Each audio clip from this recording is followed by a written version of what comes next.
Good morning student. BSc secondary class में आप सभी का स्वागत है। आज की क्लास में फिजिकल केमिस्ट्री से रिलेटेड जो टॉपिक है कार्नोट साइकिल, उस कार्नोट साइकिल के अंदर किए गए जो वर्क हैं उस वर्क को इससे पहले की क्लास में अपन ने कैलकुलेट किया था कि वर्क W की वैल्यू कैसे कैलकुलेट की जाती है।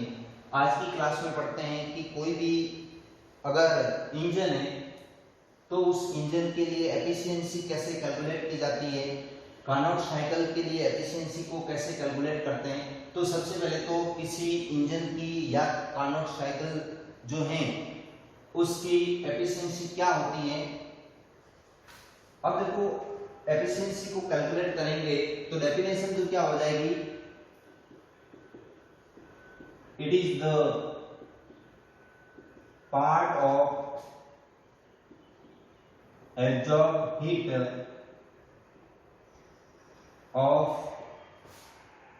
an engine which converted into the work is called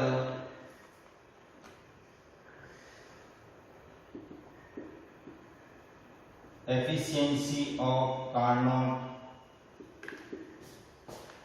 cycle और इंजन।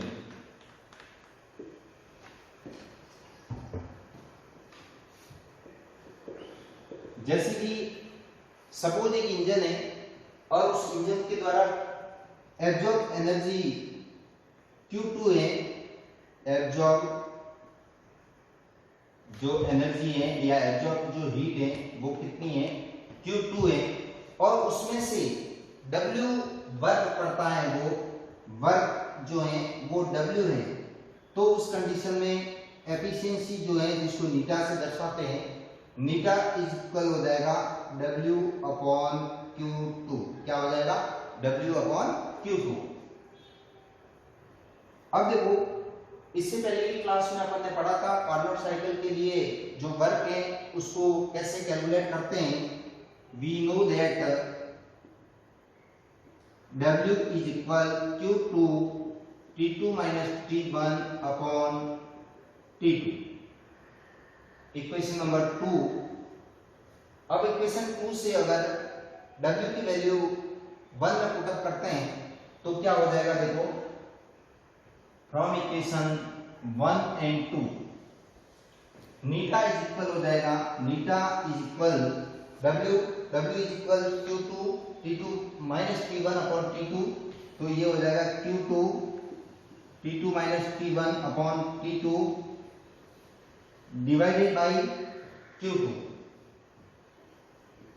Q2 से Q2 कैंसिल हो जाएगा, so eta is equal T2 upon T1 upon T2। तो इस प्रकार से जो एफिशिएंसी है उस एफिशिएंसी को इस फॉर्मूले की सहायता से क्या कर सकते हैं, अपन कैलकुलेट कर सकते हैं। अब देखो अगर T1 और T2 जो है वो इक्वल हो, अगर T1 और T2 इक्वल हो, if T1 is equal T2, then जब ये दोनों वैल्यू इक्वल होगी तो इसकी वैल्यू कितनी आ जाएगी, 0 आ जाएगी, और 0 आ जाएगी तो उस कंडीशन में नीटा इज इक्वल क्या हो जाएगा, 0। उसकी एफिशिएंसी भी क्या हो जाएगी, 0 हो जाएगी। लेकिन अगर इन दोनों की वैल्यू में डिफरेंस होगा तो नीटा की कोई न कोई वैल्यू आएगी।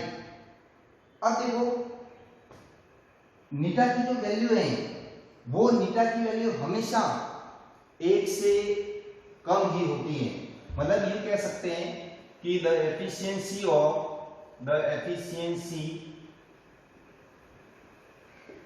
ऑफ हीट इंजन और कार्नोट इंजन इज ऑलवेज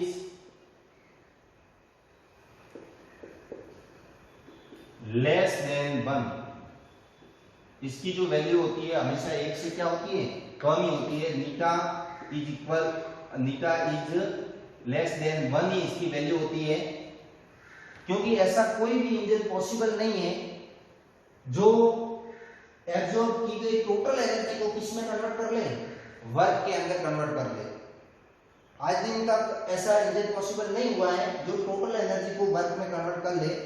तो ऐसी स्थिति में नीटा की जो वैल्यू है वो यूनिट नहीं हो पाएगी, एक नहीं होगी, हमेशा एक से क्या होगी, कम होती है, क्योंकि जितनी एनर्जी को एब्जॉर्ब करता है, जितनी हीट को एब्जॉर्ब करता है, उस हीट में से कुछ जो हीट है वो तो किस में कन्वर्ट होगी, वर्क में कन्वर्ट होगी, और कुछ जो हीट है वो अदर एनर्जी के रूप में क्या हो जाएगी, रिमूव हो जाएगी, कन्वर्ट हो जाएगी। तो ऐसी कंडीशन में टोटल एब्जॉर्ब हीट जो है वो कभी भी वर्क में कन्वर्ट नहीं होती है।